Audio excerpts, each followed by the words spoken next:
चलिए भाई, सवाल का अगला लेक्चर हम लोग देखते हैं। लास्ट क्लास में सवाल के मैंने आप लोगों को बताया था, फिर से अनुरोध करता हूं कि पहले पुरानी क्लासेस देख लीजिए, सीक्वेंस से पढ़ते हुए आइए। पढ़ाई कोई शॉर्टकट से नहीं होती है। जो भी आपको जल्दीबाजी में पढ़ाना चाहता हो तो समझिए वो आपका भविष्य बर्बाद कर रहा है। जल्दीबाजी में नहीं पढ़ेंगे हम लोग, लेकिन इतना जान लीजिए कि इन क्लासेस को जो आप ले रहे हैं वो आपका बेसिक उस स्तर पे क्लियर कर देंगी जो आपने सोचा भी नहीं होगा कि कितने जो जो छोटी चीजों पर कोई बात नहीं करता उनमें भी आपको इनमें बातें मिल जाएंगी। चलिए आइए हम लोग देख लेते हैं इसको। अगली क्लास में हम लोगों को बताना था, देखिए लास्ट क्लास में मैंने पढ़ाया था आप लोगों को कि अपन लोगों ने देखा था कि कौन कौन सी कॉन्सिस्टेंसी लिमिट्स होती हैं। कॉन्सिस्टेंसी लिमिट्स का मतलब होता है कि अगर हमने देखा था कोर्स ग्रेन्ड सॉइल के लिए आपने सीव एनालिसिस किया था, उसमें कोर्स और फाइन सीव एनालिसिस किया था। उसके बाद हम लोगों ने देखा था कि कुछ फाइन ग्रेन्ड सॉइल थी जिनका बिहेवियर कायदे से उनके साइज के आधार पर नहीं पता चल पा रहा था। उनके बिहेवियर को समझने के लिए एटरबर्ग्स ने हम लोगों को सुझाव दिया, you can determine the consistency limits of soil. What are the consistency limits? Consistency limits are the specific water content at which soil changes its state. Soil changes its state, that means वो एक state में रहेगी तो वो दूसरे state में क्या हो जाएगी, बदल जाएगी एक निश्चित जलांश पर। कम जलांश पे किसी और अवस्था में, बढ़े हुए जलांश पर किसी और अवस्था में। और इन दोनों अवस्थाओं यानी स्टेट्स के बीच की जो बाउंड्री होती है उन्हीं को लिमिट्स कहते हैं। और वो लिमिट्स कितने टाइप की होती थी, हमने कल आप लोगों को क्लास में बताया था कि 4 स्टेट हो सकती हैं सॉइल की। या तो पूरी सॉइल आपकी सॉलिड स्टेट में हो सकती है, या तो पूरी की पूरी सॉइल सेमी सॉलिड स्टेट में हो सकती है, या तो वो प्लास्टिक स्टेट में हो सकती है, और या तो वो लिक्विड स्टेट में हो सकती है। These are the 4 states of soil. अब इन स्टेट के बीच में बाउंड्री मैंने बताया था कि अगर पानी की मात्रा बढ़ाई जाए तो सॉइल सॉलिड से सेमी सॉलिड में बदल जाएगी, लेकिन पानी की वह निश्चित मात्रा जिसमें वो सॉलिड से सेमी सॉलिड में बदलेगी उस मात्रा को कहते हैं श्रिंकेज लिमिट, यानी उसको कहते हैं WS, shrinkage limits. Shrinkage limit is the limit after which increasing in water content जो होता है वो क्या करता है, सेमी सॉलिड में बदल देता है। इसी तरीके से सेमी सॉलिड से दूसरी अवस्था में बदलना हो इस तरीके से तो इसको कहते हैं हम लोग, इसको WP यानी कहते हैं हम लोग इसको प्लास्टिक लिमिट। क्या कहते हैं, प्लास्टिक लिमिट। बात समझ में आ रही है। इसी तरीके से इसको जब प्लास्टिक स्टेट से वो किसमें चेंज होती है, लिक्विड स्टेट में, तो इसको हम लोग कहते हैं लिक्विड लिमिट। लिक्विड लिमिट क्या होता है, लिक्विड लिमिट का मतलब होता है कि वो अपनी अवस्था छोड़ करके दूसरी अवस्था में चली गई। इस चीज का हमेशा ध्यान रखना दोस्त, क्या कि देखिए एक चीज कल मैंने इसको ग्राफ पे प्लॉट किया था तो बताया था पानी की मात्रा जब नहीं भी रहेगी सॉइल में तब भी इसका कुछ न कुछ आयतन रहेगा। और वो कुछ न कुछ आयतन क्या होता है, वो कुछ न कुछ आयतन पानी बढ़ाए जब उसमें धीरे धीरे मिलाते जाएंगे तो पहले पूरा आयतन उसका सैचुरेट होगा। सैचुरेट मतलब वो पहले पूरे पोर्स में पानी भरेगा। पानी भरने के बाद उससे भी ज्यादा जब पानी आप मिलाएंगे तो फिर वो सॉइल बढ़ना शुरू करेगी। एक चीज का विशेष ध्यान रखिएगा, आयतन में बढ़ोतरी कब शुरू हुई, श्रिंकेज लिमिट पर पहुंचने के बाद आयतन में बढ़ोतरी शुरू। उसी तरह जब पानी की मात्रा कम करते हैं तो श्रिंकेज लिमिट तक पानी की मात्रा कम करने में उसके आयतन में कमी आती है, लेकिन श्रिंकेज लिमिट पर पहुंचकर पानी को कम भी करें तो आयतन में कमी नहीं आती है। क्यों, आप सिंपली समझिए, सॉइल का सैंपल है, इसका कुछ आयतन है, इसमें पानी भरेंगे तो क्या इसका आयतन तुरंत बढ़ जाएगा, पहले पूरे पोर सैचुरेट होंगे। तो at the point of complete saturation the soil will be at its shrinkage limit. Soil उस समय अपने श्रिंकेज लिमिट पर होगी और श्रिंकेज लिमिट के बाद ही आयतन बढ़ना शुरू होगा पानी बढ़ाने पर। और अगर पानी कम करते हुए श्रिंकेज लिमिट तक आए तो आयतन में कमी आएगी, लेकिन श्रिंकेज लिमिट के बाद अगर कमी ला रहे हैं तो आयतन में कोई कमी नहीं आएगी। इस चीज का ध्यान रखें। श्रिंकेज लिमिट पर जो SR होता है वो 100% यानी डिग्री ऑफ सैचुरेशन कंप्लीट होता है, सॉइल पूरी तरह से क्या रहती है, सैचुरेट रहती है। प्लास्टिक लिमिट क्या होता है, सेमी सॉलिड था उसमें पानी मिलाते गए, गूंथने की अवस्था में आने लगी तो प्लास्टिक लिमिट यानी इस बाउंड्री को क्या कर दिया उसने, पार कर दिया। These limits are nothing but the boundaries between two state find, इसको दिमाग में अपने आप बनाए रखिएगा। लिक्विड लिमिट को हम लोग दिखाएं यहाँ पर WL से, प्लास्टिक लिमिट को WP से और श्रिंकेज लिमिट को WS से। Now we have to find the shrinkage limit, plastic limit and liquid limit of the soil. Let us discuss how we can determine these consistency limits. तो हम लोग अगर देखें कि कैसे इन कंसिस्टेंसी लिमिट को निकाला जा सकता है तो इसके लिए क्या करना पड़ेगा। तो देखिए सबसे पहले हम लोग फाइंड करेंगे क्या, श्रिंकेज लिमिट। सबसे पहले एक चीज जान लीजिए, श्रिंकेज लिमिट निकालने के लिए बहुत टेढ़ी खीर है, बस इतना जान लेना है। श्रिंकेज लिमिट मतलब that specific water content on which soil gets fully saturated. Shrinkage limit is the specific water content or that specific water content on which soil gets fully saturated. That means we know a formula, पहले ही हम लोगों ने एक formula देखा है which is SR into E is equal to G into W. SR, ये formula आपने second chapter में पहले ही पढ़ा होगा। SR into E is equal to G into W. Here SR is degree of saturation, E is void ratio of the soil, G is specific gravity of the particle of the soil and W is equal to water content. तो इस case में अगर देखें कि at shrinkage limit यहां पर हम लिखें अगर कि at shrinkage limit, ध्यान से देखिएगा, कई बार पूछता है एग्जाम में आपसे कि श्रिंकेज लिमिट किसी सवाल का कैसे निकालेंगे बताइए, तो आपको बताना पड़ेगा कि कैसे निकालेंगे। तो at shrinkage limit we know that SR is equal to 1, what we know what SR is equal to 1, यही चीज ना। यानी हम लोग ये कह सकते हैं कि SR 1 होगा श्रिंकेज लिमिट पर, और उस समय सॉइल में जो वाटर कंटेंट होगा that water content is shrinkage limit. All these limits are what? All these limits are water content. तो इस समय अगर हम SR 1 करते हैं तो उस समय जब सॉइल सैचुरेट हुई हुई उस समय का सॉइल में वाटर कंटेंट ही श्रिंकेज लिमिट को दिखाएगा। That means we can say 1 into E is equal to G into small w into S, मतलब ये क्या है, इसका श्रिंकेज लिमिट है। तो यहाँ shrinkage limit WS is equal to अगर हम लोग लिखें तो वो हो जाएगा E by G। E by G कहेंगे सर E कैसे निकलेगा किसी सवाल का, ये और टेढ़ी खीर हो गया कि सर E कैसे निकलेगा। इसका मतलब एक चीज जान लीजिए, E को इनडायरेक्ट, एक फॉर्मूला तो हमें दोस्त यहाँ मिल गया है कि WS यानी shrinkage limit is equal to E by G। यहाँ पे एक चीज को समझ लीजिएगा, हियर यहाँ पे समझिएगा कि अगर हम लोग निकालना चाहें E को, E का एक formula we know that what gamma D is equal to G gamma W upon 1 plus E, ये हम लोग जानते हैं। बात समझ में आ रही ना, ये फॉर्मूला हम लोगों ने पहले ही पढ़ा हुआ है, पीछे आप लोग जाकर के देखिए। यहां से अगर ई की वैल्यू निकालें, ई इज इक्वल टू, तो इसको अगर इधर भेजें यहाँ पे, ये नीचे आएगा तो जी gamma W upon gamma D और -1, ये ई का वैल्यू आ रहा है क्या, जी gamma W upon gamma D -1। ये किसका फॉर्मूला आ रहा है, E का। This E can be put here, यहां पर इस E को रखा जा सकता है, रख के देखते हैं कि क्या होता है। ठीक है, क्या होता है तो देखिएगा, यहाँ पे मैं इसको यहीं पर कर रहा हूं, ऐसे समझिएगा यहाँ पे। तो यहाँ पर हम लोग लिखते हैं इसी इक्वेशन को, यानी shrinkage limit WS is equal to E की पूरे value G gamma W upon gamma D, G gamma W upon gamma D -1 upon this gamma D, sorry G, और यहाँ पे क्या हो जाएगा ये जी, ये पूरा E का वैल्यू है, ये G का वैल्यू है। तो यहाँ से अगर आप देखें तो WS की जो वैल्यू आ जाएगी, अगर नीचे देखें यहाँ पे इसको माइनस, जैसे भी आप सुटेबल चाहें इसको रख सकते हैं। तो इस 1 by G को मैं एक तरफ कर दे रहा हूं, तो G gamma W upon G gamma D आ गया, अब -1 by G आ रहा है। देखिए G को दोनों के साथ, इसके साथ भी उसके साथ भी, G से G कैंसिल, तो WS इज इक्वल टू हो गया gamma W upon gamma D -1 by G। ये फॉर्मूला हो गया आपका किसका, बताइए, ये फॉर्मूला हो गया आपका श्रिंकेज लिमिट का।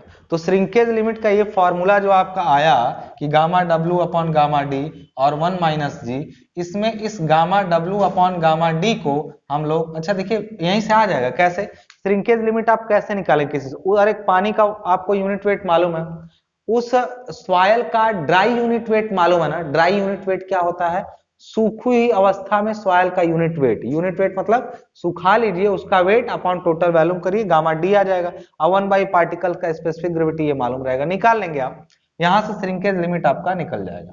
एक चीज और जान लीजिए, आगे पढ़ेंगे जब जेई में तो अक्सर पूछता है कि gamma D upon gamma W को क्या कहते हैं, इसको श्रिंकेज रेशियो कहते हैं, श्रिंकेज रेशियो कहते हैं इसको। यानी अगर हम इस फॉर्मूले को लिखना चाहें तो लिख सकते हैं कि W S is equal to 1 by S R, क्योंकि देखिए gamma D by gamma W S R होता है, लेकिन ये उल्टा है, gamma W by gamma D है, तो इसको 1 by S R minus 1 by G लिख देते हैं, किसको, श्रिंकेज लिमिट को।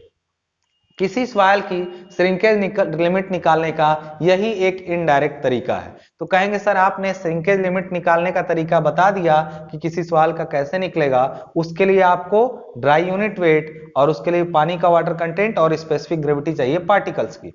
चलिए आपने सर श्रिंकेज लिमिट बता दिया, तो सर हम लोग प्लास्टिक लिमिट कैसे निकालेंगे किसी सॉइल का, प्लास्टिक लिमिट, इसके लिए एक टेस्ट लैब में किया जाता है। क्या टेस्ट, बहुत बढ़िया है, बच्चों की तरह मिट्टी ले लीजिए, उसको गूंथिए पानी मिला करके, ठीक है, पानी मिला के उसका रोल बनाइए, ठीक है, बहुत सिंपल टेस्ट है, एग्जाम में आ तो बहुत इजी है।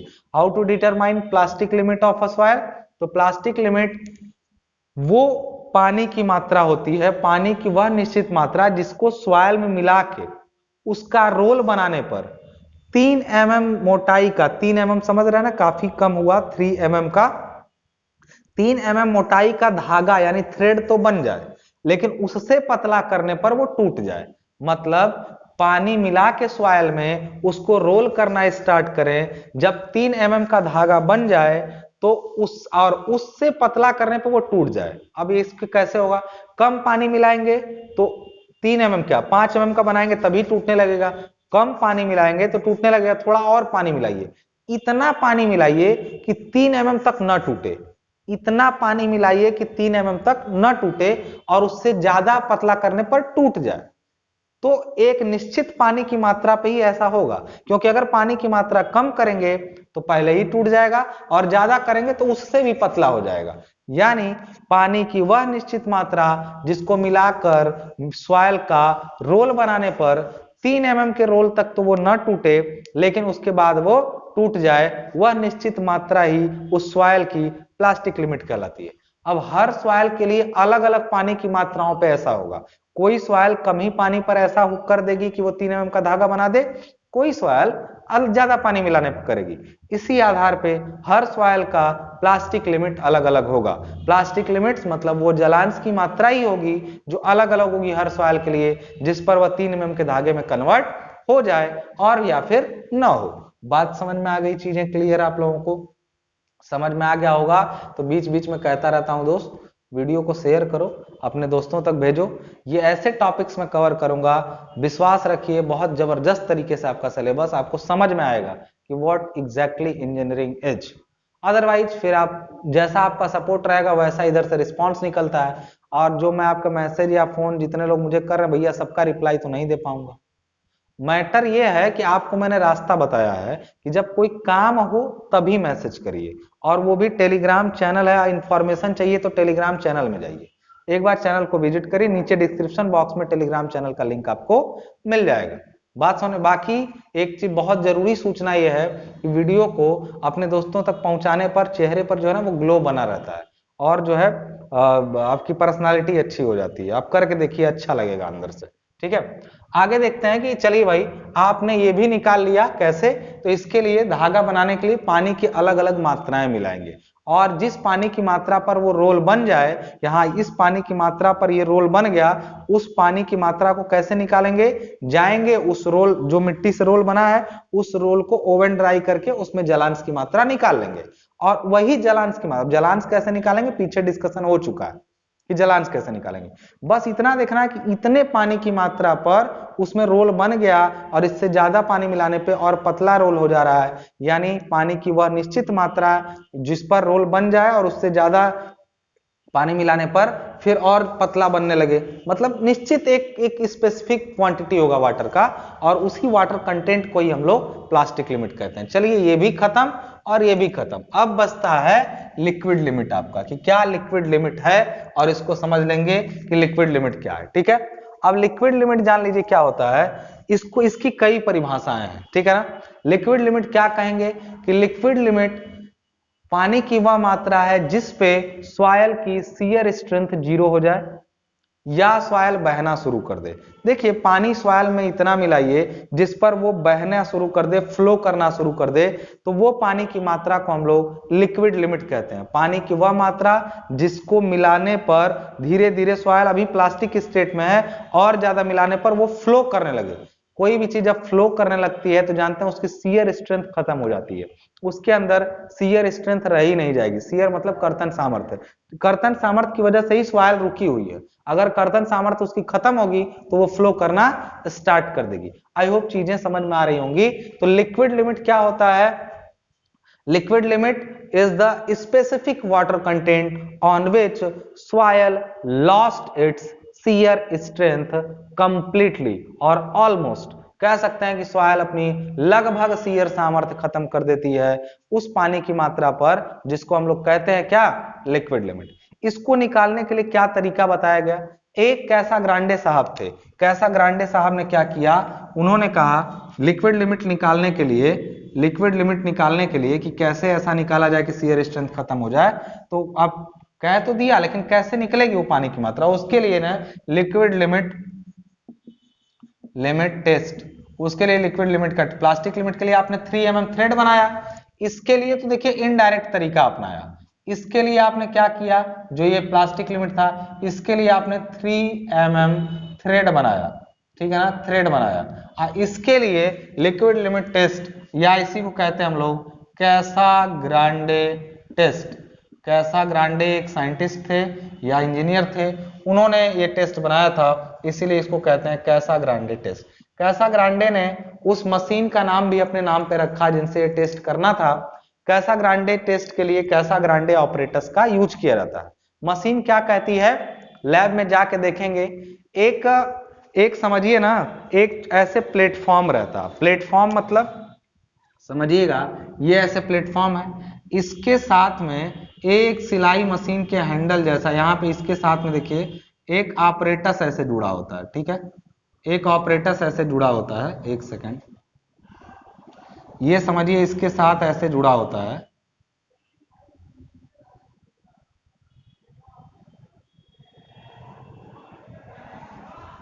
एक सेकंड रुकिए, डायग्राम मेरा बड़ा खराब है, मैं डायग्राम अच्छा नहीं बना पाता हूँ, इसलिए ड्राइंग नहीं पढ़ता हूँ। कई लोग बोल रहे थे सर ड्राइंग कब पढ़ाएंगे। ड्राइंग का तरीका मैं लास्ट में बताऊंगा दोस्त, क्या करना है, पास कैसे होना है। बाकी अगर आपको कहीं मिल रहा है आप पढ़ पा रहे हैं तो अच्छी चीज़ है, अदरवाइज ड्राइंग का तरीका लास्ट में पता चलेगा, बहुत लंबा सिलेबस नहीं है। इसको जरा समझ लीजिए क्या है ये कहानी। ये एक प्लेटफॉर्म है, इसके साथ में हैंडल से एक प्याली ऐसे कप टाइप का है, ये कप है पूरा, ठीक है ना, ये ऐसे जुड़ा हुआ है और यहाँ पे लगा रहता है, इससे जुड़ा हुआ है एक लीवर से जुड़ा हुआ हैंडल, ये हैंडल रहता है ऐसे, ठीक है, ये हैंडल है, ठीक है, हैंडल से जुड़ा हुआ रहता है और ये इसके साथ ऐसे कनेक्टेड है। तो ध्यान समझिएगा, इसके लिए देख रहे होंगे अगर ये प्याली, तो प्याली में ना मिट्टी भरी जाती है, मिट्टी ऐसे भर दी जाती है पूरी। आप आई होप आपको समझ में आ रहा होगा, नहीं समझ में आ रहा तो ये जान लीजिए इसको किया क्या जाता है।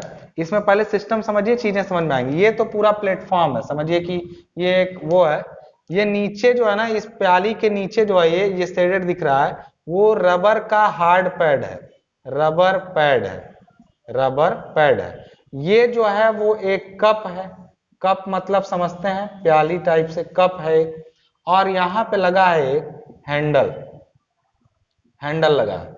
इस हैंडल को जब आप घुमाएंगे एक चक्कर ऐसे ना, तो ये कप ऊपर उठेगा, 1 सेंटीमीटर ऊपर उठेगा और फिर गिर जाएगा। मतलब ये कप इस जब हैंडल को एक बार ऐसे घुमाएंगे तो एक बार ऊपर जाके धड़ाक से इस पर गिरेगा। ये चीजें चलती रहती हैं। देखिए क्या होता है, जब एक चक्कर पर ये घूमेगा, एक चक्कर पे ये घूमेगा, तो करना क्या है इसको घुमा के। देखिए सबसे पहले आपको यहाँ पे प्याली, अब मैं इसको श्रिंकेज लिमिट वाले को मिटा रहा हूं, आई होप आपको स्क्रीनशॉट आप ले लें इस चीज का। पहले उससे पहले भी एक चीज क्लियरली मैं समझ लिया, मैं फिर से बता रहा हूं कि what these consistency limits are. Consistency limits are nothing but the specific water content on which soil changes its state. That means the state between the boundary between solid and semi-solid state of the soil is shrinkage limit. I hope things are clear now. The boundary between solid and semi-solid is shrinkage limit, and the boundary between semi-solid and plastic is plastic limit. In the same way, the boundary between plastic limit and liquid limit is plastic state and liquid state is liquid limit. So we have to determine, what we have to do is we have to determine that specific water content on which the soil changes its state. So I already have determined the shrinkage limit by an indirect method. And what about plastic limit of the soil? Plastic limit के लिए हमें क्या करना पड़ेगा, तो हमें उसके लिए एक थ्रेड बनाना पड़ा। अब हम तीसरा वाला कर रहे हैं, लिक्विड लिमिट निकाल के करेंगे क्या। सबसे हमें करना बस इतना है कि इनकी सहायता से सॉइल के गुणों को जानना है। कैसे, अभी थोड़ी देर बाद पता चलेगा, ठीक है ना। अब यहां पर देखिएगा, इसको ये तो समझ में आ गया कि ये हैंडल चलाने से ये प्याली ऊपर या नीचे होने वाली है। तो अब देखिए यहां पे क्या होगा, कैसे करेंगे हम लोग, देखिए ध्यान से। यहां पे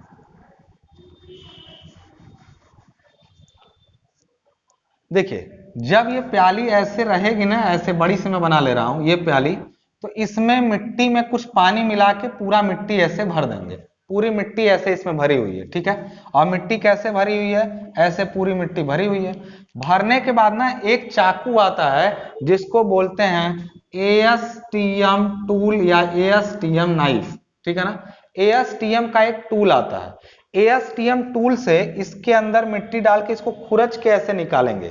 खुरचेंगे तो शेप कैसा बनेगा, ऊपर से जो है ना, हमेशा ध्यान रखिएगा, ऊपर से एक चौड़ा गड्ढा ऐसे बनेगा और नीचे से जो गड्ढा बनेगा वो पतला ऐसे पूरा। मतलब ये पूरी सॉइल भरी है इसमें, और एक गड्ढा बीच में ऐसे आपने खींच के, मतलब मिट्टी भरी थी उसमें से खींच के आपने इसको निकाल दिया। इस गड्ढे की ऊपरी चौड़ाई जो होती है ना, वो कितना होता है, ऐसे ये पूरा वो होता है 12 mm। 12 mm का ये पूरा ऊपर से होता है, 2 mm जो होता है वो नीचे से होता है, और जो इसकी गहराई होती है गड्ढे की वो कितनी होती है, 10 mm होती है, ठीक है ना। जब ये प्याली इसके साथ यहां रख करके हैंडल चलाया जाएगा ना, तो पानी मिला रहेगा। जब हैंडल चलेगा तो उठ उठ के गिरेगा, और गिरते गिरते फिर ये मिट्टी में जो गड्ढा काटे हैं ना वो आपस में मिलने लगेगा, ये आपस में मिलने लगेगा। तो ये बताइए, अगर खूब ज्यादा पानी मिली होगी सॉइल में, खूब ज्यादा सॉइल में पानी मिला होगा, तो कहेंगे कि एक के चक्कर इसे चलाएं, ऊपर उठा, गिरा और मिल गया जाके पूरा। मतलब ये पूरी मिट्टी जाके इसमें मिल गई आपस में, ये गड्ढा बीच से गायब हो गया। तो कहेंगे सर एक ही चक्कर पे मिल गया, मतलब पानी बहुत ज्यादा था। अगर बहुत सूखा मिट्टी रहेगा तो खूब ज्यादा कई बार ऐसे चलाएंगे, 10 20 बार 50 बार जब पटकाएगा।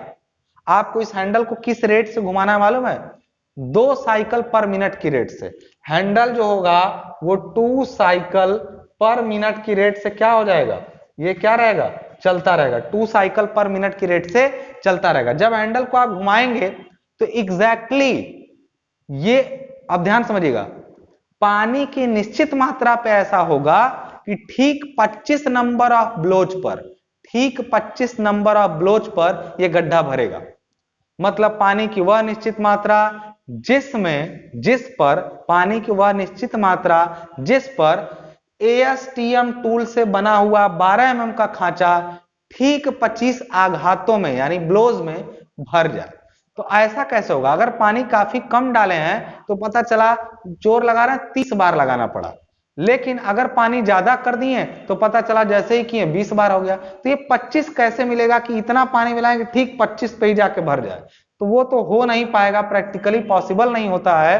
तो उसके लिए फिर हमें क्या करना पड़ा, उसके लिए हमें एक ग्राफ बनाना पड़ा। किसके बीच में, किसके किसके बीच में वो ग्राफ बनाना पड़ा, वो ग्राफ बनाना पड़ा हमें हमें किसके किसके बीच में वो ग्राफ बनाना पड़ा। इस एक्सिस पर हमने दिखाया नंबर ऑफ ब्लोज को, नंबर ऑफ ब्लोज मतलब आघातों की संख्या, और इस पर हमने दिखाया क्या चीज बताइए, वाटर कंटेंट, वाटर कंटेंट। ठीक है, अब शुरू शुरू में क्या हुआ कि हमने पानी की मात्रा काफी कम रखी थी, पानी की मात्रा काफी कम रखी थी तो ज्यादा संख्या में आघात लगाने पड़े। आघात मतलब आघातों की संख्या काफी ज्यादा लगानी पड़ी, यानी कम पानी के लिए जब उसको मिलाना था तो कई बार चलाना पड़ा, यानी कई ब्लोज देने पड़े।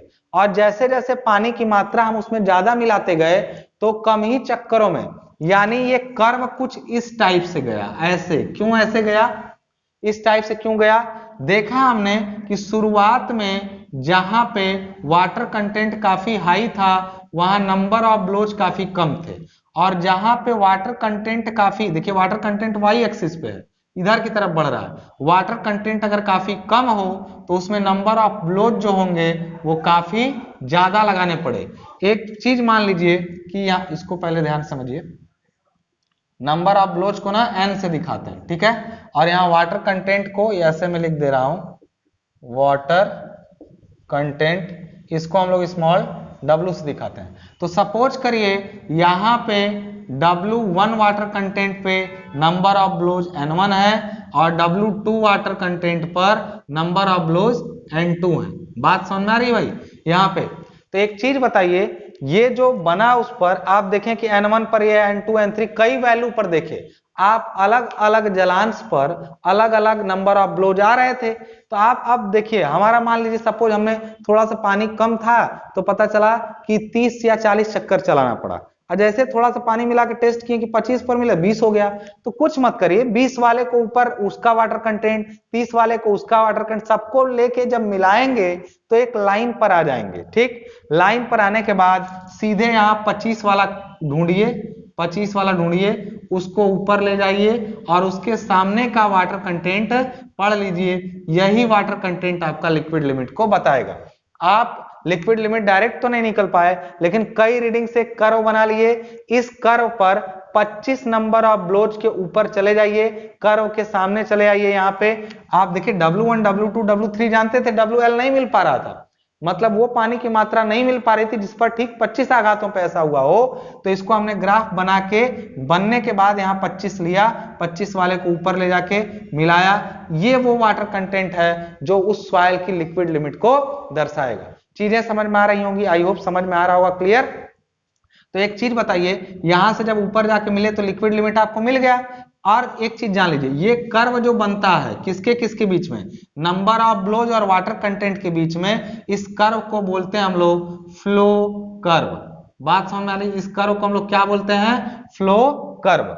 तो अगर आपको ये चीजें समझ में आ गई कि कैसे श्रिंकेज लिमिट निकालेंगे, कैसे plastic limit, liquid limit, liquid limit के लिए 25 नंबर ऑफ ब्लोज को ऊपर उठा के कर्व बनाने के लिए अलग अलग जलांशों पे अलग अलग आपको आघात लगाने पड़ेंगे, और उन आघातों से और जलांशों के बीच कर्व खींचेंगे। उस कर्व को एक बार बन जाने के बाद 25 वाली लाइन को ऊपर उठा के यहाँ जाके वाटर कंटेंट पढ़ लेंगे, वही वाटर कंटेंट लिक्विड लिमिट होगा उस सॉइल का। बात समझ में आ रही ना, नहीं समझ में आ रही वीडियो को रिवाइंड करिए, थोड़ा सा दिक्कत हो सकता हो इसमें।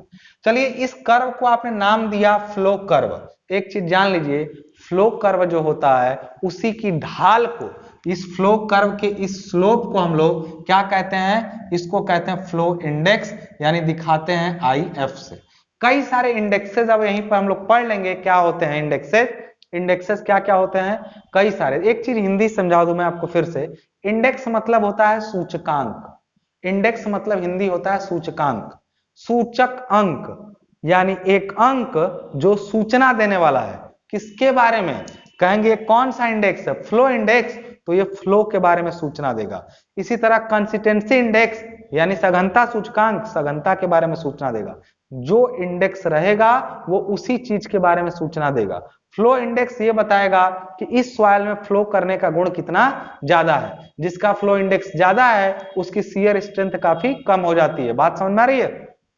एक चीज जानिए, कुछ चीजें ऐसी हैं जो डिप्लोमा के बाहर की हैं इसमें, तो वो ज्यादा मैं डिस्कस नहीं करूंगा, बस इतना जान लीजिएगा कि फ्लो कर्व इस फ्लो कर्व, इस कर्व को कहते हैं, और इस कर्व की स्लोप को फ्लो इंडेक्स और आईएफ कहते हैं। तो बताइए इस कर्व की ढाल क्या होगी?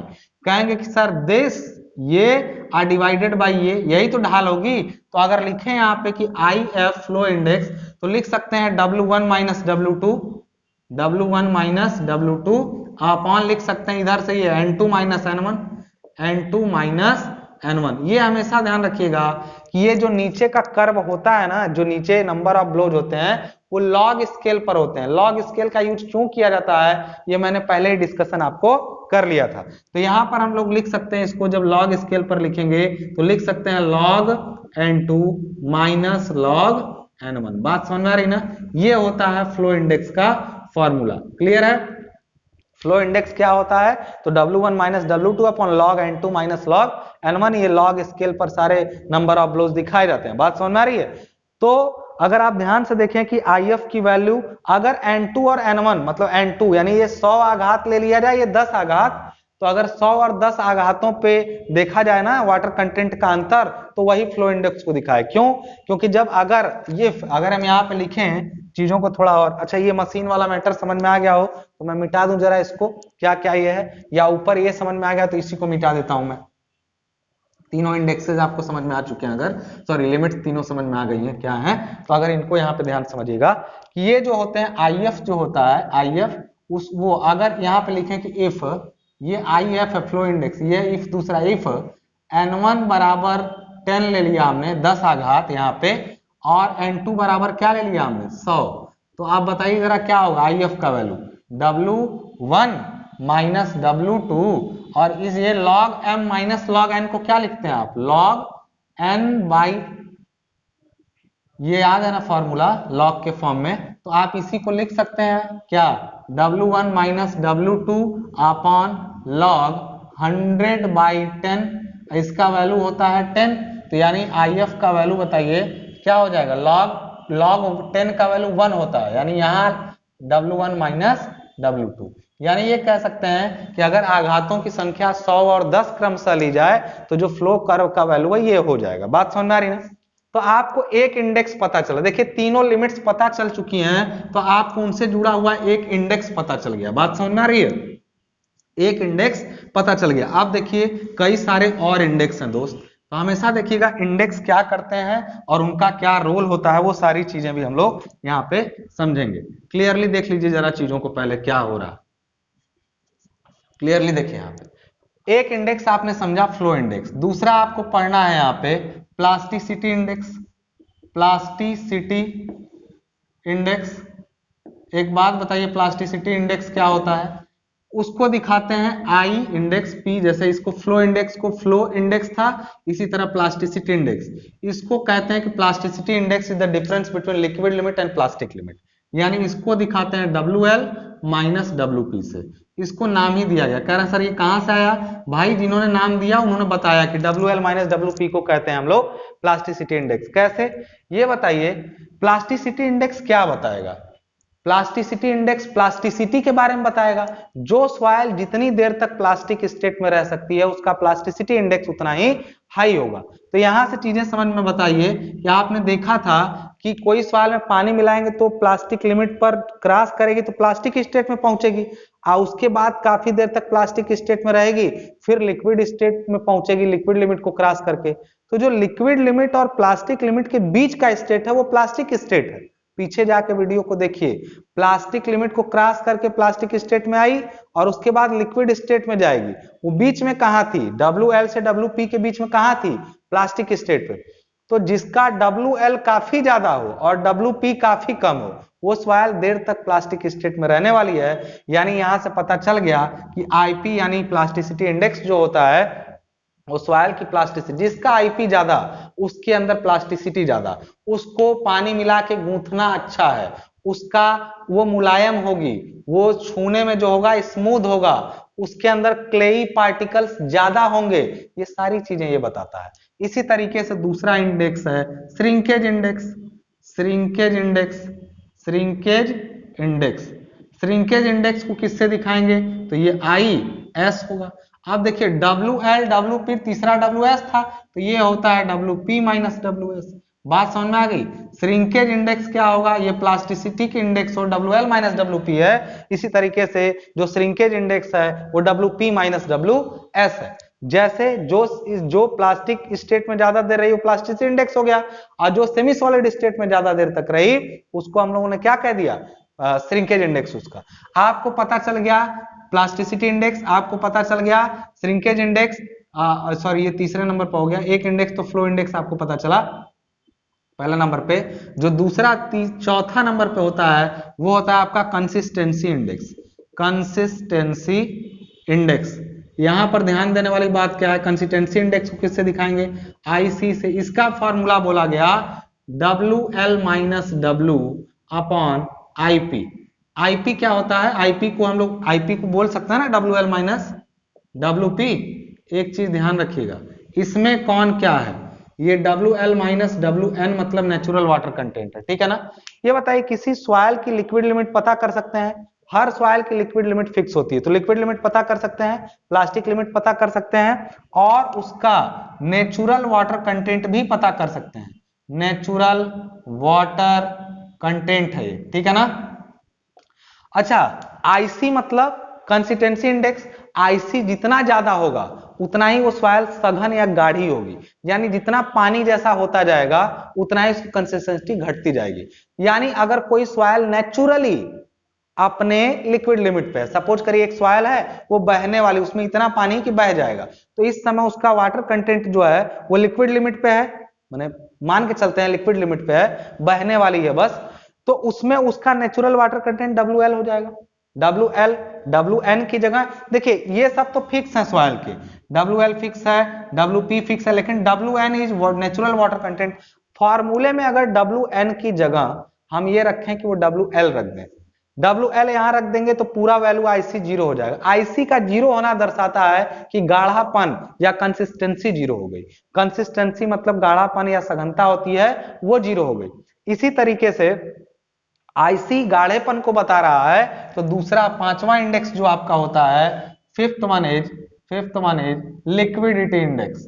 लिक्विडिटी इंडेक्स ये क्या होता है, दिखाई दे रहा है लिक्विडिटी इंडेक्स लिखा हुआ, यहां ध्यान दीजिएगा, बैटरी, यहां ध्यान दीजिएगा, लिक्विडिटी इंडेक्स इसी तरह होता है, वो IL होता है।